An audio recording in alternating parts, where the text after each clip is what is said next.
रात के 2 बजे थे। आरव अपने दोस्तों के साथ गांव से लौट रहा था।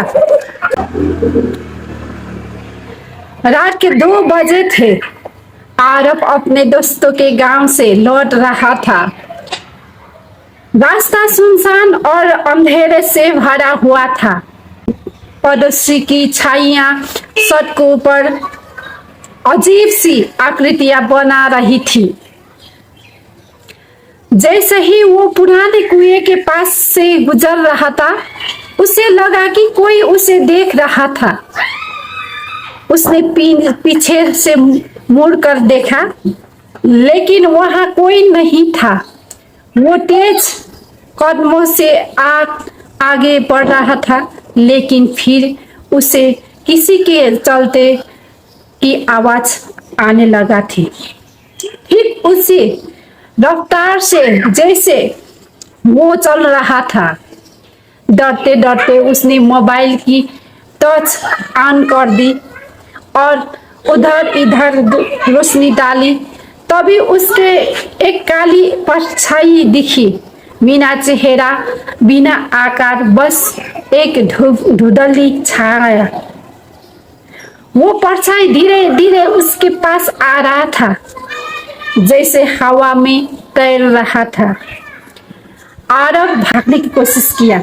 जितना तेज हो सकता था भागता रहा, लेकिन वो परछाई उसका पीछा नहीं छोड़ रहा था।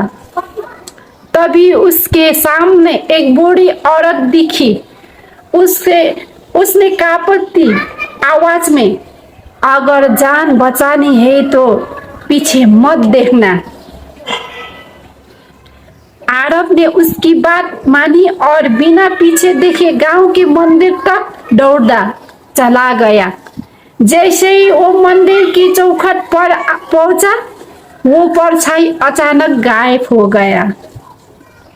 बूढ़ी औरत कौन थी, वो परछाई क्या थी, ये आज तक पता नहीं चला।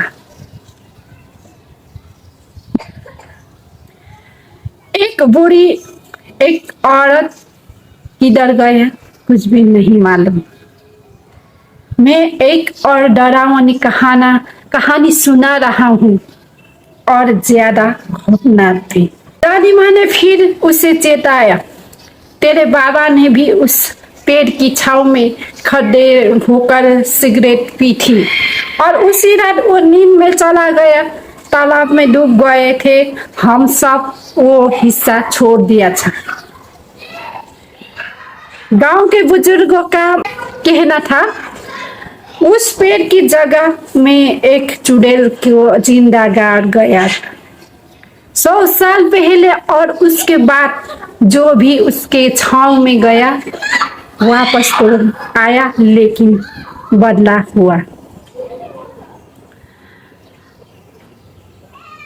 आया सब अब शहर लौट चुकी थी, लेकिन शहर में भी उसे कभी कभी वही मुस्कुराहट की औरत दिखती। मेट्रो में शीशे में उसकी परछाई में। एक दिन वो अचानक गायब हो गए।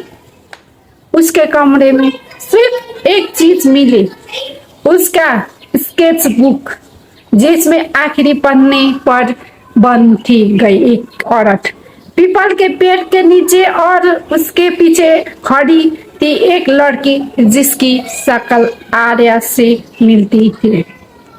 गांव वाले अब कहते हैं उस पेड़ की छांव में अब एक नई आत्मा भी रहती है, जो शहर से आई थी और गांव की कहानी पर यकीन नहीं करती थी।